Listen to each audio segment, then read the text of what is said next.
Hi guys, நம்ம இன்றைக்கி என்ன பார்க்க போகிறோம் பார்த்தீங்கன்னா கிச்சடி உப்புமா எப்படி செய்யணும்னு பார்க்கலாம். ஃபஸ்ட்டு கடாயில் எண்ணெய் ஊற்றி நல்லா எண்ணெய் காஞ்சதுக்கப்புறம் நல்லா எண்ணெய் காயணும் செம்மையாக. அடுத்து கொஞ்சோண்டு சோம்பும் கொஞ்சோண்டு கடுகும் போட்டுக்கலாம். 1 டீஸ்பூன் சோம்பு 1 டீஸ்பூன் கடுகு போட்டு கடுகு நல்லா பொரிஞ்சதுக்கு அடுத்து வெங்காயம் போட்டுக்கலாம். வெங்காயம் நல்லா வதங்கணும். வதங்குற வரைக்கும் கொஞ்சம் வெயிட் பண்ணலாம்.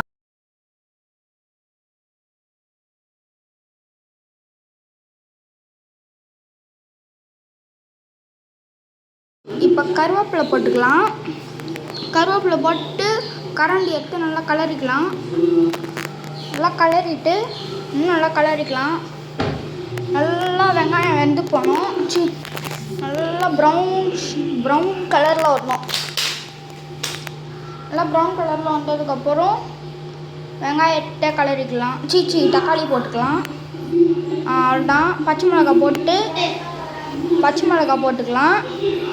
பச்சை மிளகாய் போட்டு நல்லா கிளறிக்கோங்க. பச்சை மிளகாய் நல்லா இதாகிடணும். அப்புறம் இஞ்சி பூண்டு பேஸ்ட் போட்டுக்கோங்க. இஞ்சி பூண்டு பேஸ்ட் போட்டு நல்லா கிளறிக்கோங்க. நல்லா மிக்ஸ் பண்ணிவிட்டு அப்படியே கொஞ்ச நேரம் விடுங்க. அந்த இஞ்சி பூண்டு பேஸ்ட் எல்லாம் நல்லா இதானதுக்கப்புறம் இன்னும் நல்லா கிளறிக்கோங்க. நல்லா கிளறிட்டதுக்கப்புறம் தக்காளி போட்டுக்கலாம். தக்காளி நல்லா கிளறி விட்டு தக்காளி நல்லா வெந்து நல்லா கொஞ்சம் லைட்டாக ப்ரௌன் கலரில் வரணும். இந்த கிச்சடி உப்புமா சாப்பிட்டிங்கன்னா செம்மையாக இருக்கும்.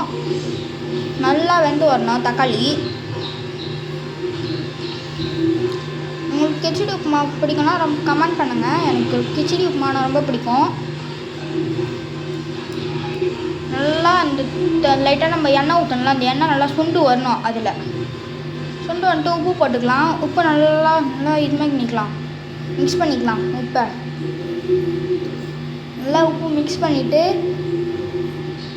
நல்லா குத்துங்க. தக்காளி அப்போ தான் நல்லா குத்தி நல்லா சாஃப்டாக வரும். நல்லா குத்திக்கோங்க.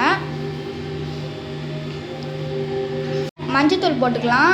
மஞ்சத்தூள் போட்டு நல்லா மிக்ஸ் பண்ணிக்கோங்க. மஞ்சத்தூள் போட்டால் தான் நம்மளுக்கு அந்த கிச்சடி வந்து நல்லா ஒயிட் கலரில் கிச்சடி நல்லா மஞ்சள் கலரில் வரும். நல்லா மிக்ஸ் பண்ணிக்கலாம். எல்லாம் சேர்ந்து இருக்கணும். எல்லாம் மிக்ஸ் பண்ணிவிட்டு கொஞ்ச நேரம் கழித்து ரவை போட்டுக்கலாம்.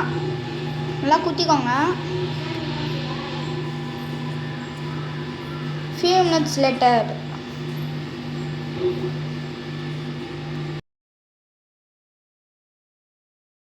இப்போ நல்லா கிளறிக்கலாம். இன்னும் நல்லா கிளறிட்டு லாஸ்ட்டாக இப்போ இன்னும் எண்ணெய் நல்லா சுண்டணும். அந்த எண்ணெய்லாம் நல்லா சுண்டதுக்கப்புறம் நல்லா குத்திக்கோங்க. தண்ணி ஊற்றிக்கலாம். 1 சொம்பு அளவுக்கு தண்ணி, 1.5 சொம்பு தண்ணி,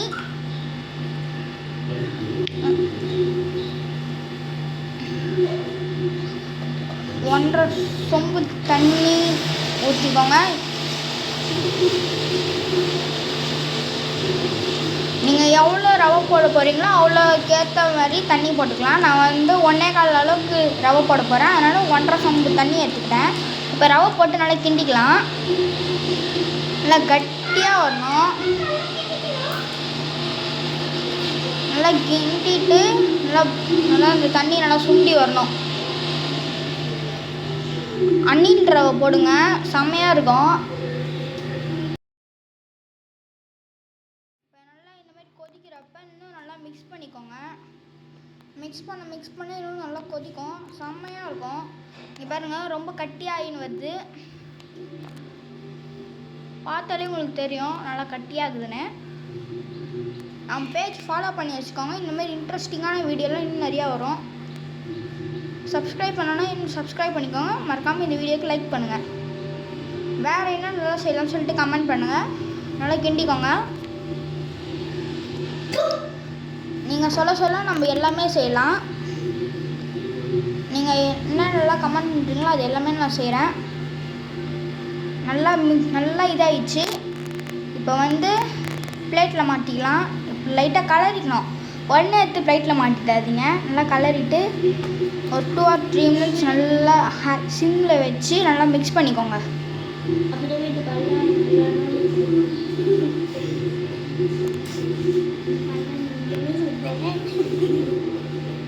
நல்லா மிக்ஸ் பண்ணிக்கலாம்.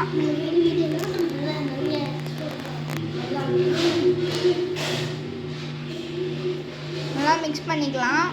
பார்த்தீங்களா, உங்களுக்கு தெரியும் ஃபஸ்ட்டோட இப்போ ஃபஸ்ட் நல்லா கட்டியாக இருந்தது, கொஞ்சம் தண்ணியாக கட்டியாக. இப்போ வந்து பார்த்தீங்கன்னா தெரியும் உங்களுக்கு ரொம்ப கட்டியாகிடுச்சின்னு. சூடாக எடுத்து சாப்பிட்டிங்கன்னா இன்னும் நல்லாயிருக்கும், ஊறுகாலாம் வச்சு சாப்பிட்டிங்கன்னா. இப்போ அவள் தான் பிளேட்டில் மாட்டி ஒரு வாய் தான் செம்மையாக இருக்கும்.